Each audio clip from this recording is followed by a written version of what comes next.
Michael Jackson was a once-in-a-generation genius, but his work ethic, creative process, and advice is timeless. I don't care if the whole world is against you or tease you or say you're not going to make it. Believe in yourself. So here are a few simple ideas that we can all take away from his creative process. Study the greats and become greater. We all know Michael Jackson had a difficult upbringing. But like the rest of us, Michael loved the music of his childhood, and he was continuously inspired by these artists. James Brown, Jackie Wilson, there's so many great singers. Not only did he allow this inspiration into his work, but he worked with them whenever he got the chance. Whether this was Diana Ross, Quincy Jones, or even Paul McCartney. I love Beatles music. I just love great music.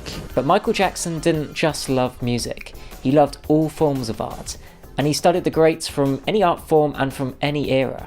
I'm a great fan of art. I love Michelangelo. If I had a chance to talk to him or read about him, I would want to know about what inspired him to become who he is, the anatomy of his craftsmanship. And he wasn't afraid to take what these great artists did and then interpret it into his own work. Take, for example, his moonwalk. As genius as it is, the idea for it didn't just fall out of the sky. It was likely inspired by Charlie Chaplin. People like Chaplin, I mean, God, how could you not admire his genius? He was the king of pathos. I mean, he knew how to touch your heart, and he knew how to make you laugh and cry at the same time. I mean, he was the master of that. Michael Jackson understood that regardless of the art form and the era they're working in, great artists are always just trying to convey the human spirit through their art. If you're at the cutting edge of your chosen art form, the creative geniuses of that time may not have come along yet, but you can still study the greats of the past because the spirit of their work is the same for all great artists. In fact, his love for these great artists was so strong that his autobiography is dedicated to the dance of Fred Astaire, and it opens with 2 quotes from Thomas Edison and John Lennon. All this is to say, good artists copy, great artists steal. This doesn't mean trying to take credit for someone else's work, but it means trying to take the spirit of that work that you love and to put it into your own work.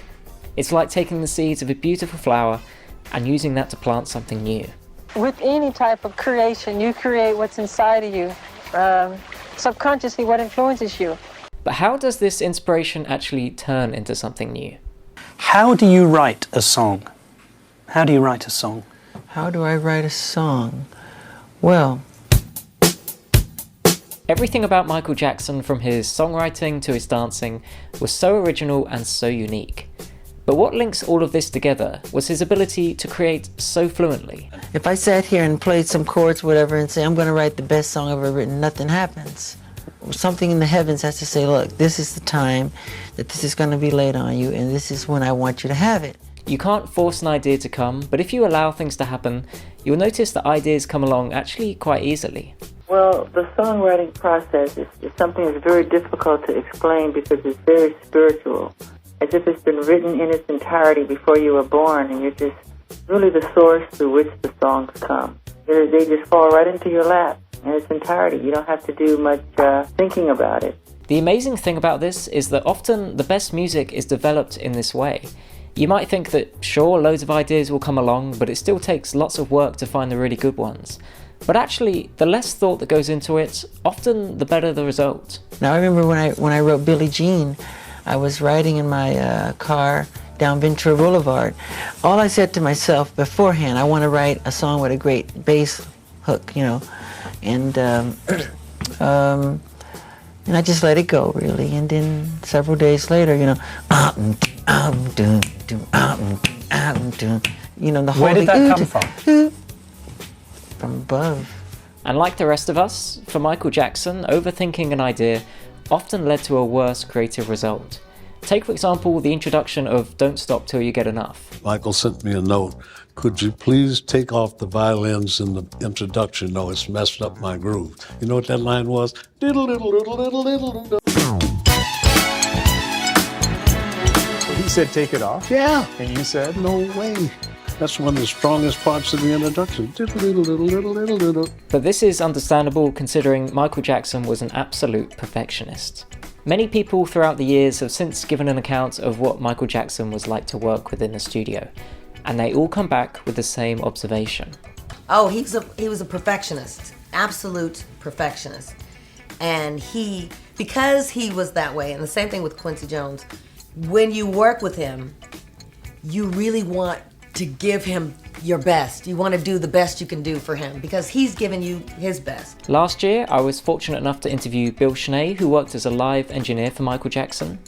Bill recorded a live show, and when Michael came back after to listen to the recording of the show, he insisted on recording his vocals again. And when Michael got there, I put him in my chair and hit play, and the thing started, and he said, turn my vocal off, turn my vocal off. I stopped the tape and I said, Michael, you really should listen to your vocals. I mean, they're really gorgeous and near perfect. And he said, no, I want to make everything perfect. So where did this perfectionism come from? Well, it's something he learned from Berry Gordy, the founder of Motown during his early days with the Jackson 5. That's the way Motown did things in those days because Berry insisted on perfection and attention to detail. I'll never forget his persistence. This was his genius. Then and later, I observed every moment of the sessions where Berry was present and never forgot what I learned. To this day, I use the same principles. I do believe deeply in perfection. I'm never satisfied. I'll cut a track or something. I come home and I say, no, that's not right. We got to do it over. That's not right. And you just go back and back and back. And then when it's finally out, you say, darn it, I should have done this. I should have did it. And it's number one on the chart. You're still screaming about what you should have done. It may seem like this ambition for perfection would be enough to drive him crazy. But actually there's one final part to the puzzle, perhaps the most important of all. Michael Jackson was more than a musician, more than an entertainer. He was an innovator with so many different elements to his art. But he knew that just like the greats that he'd studied before, he'd also have to overcome adversity. You're not going to do it. You're not going to get anywhere. They laughed at the Wright brothers. They laughed at Thomas Edison. They laughed at Walt Disney. And even after decades of great work, he was still striving for something even greater. You ain't seen nothing yet. One of the things I love about studying great artists from the past is understanding that whatever we do in life, there is always an opportunity to do something great. Persevere, believe in yourself, have confidence no matter what you do. Even if you're sweeping floors or painting ceilings, do it better than anybody in the world, no matter what it is that you do. Thank you so much for watching. If you made it this far, please take a moment to subscribe.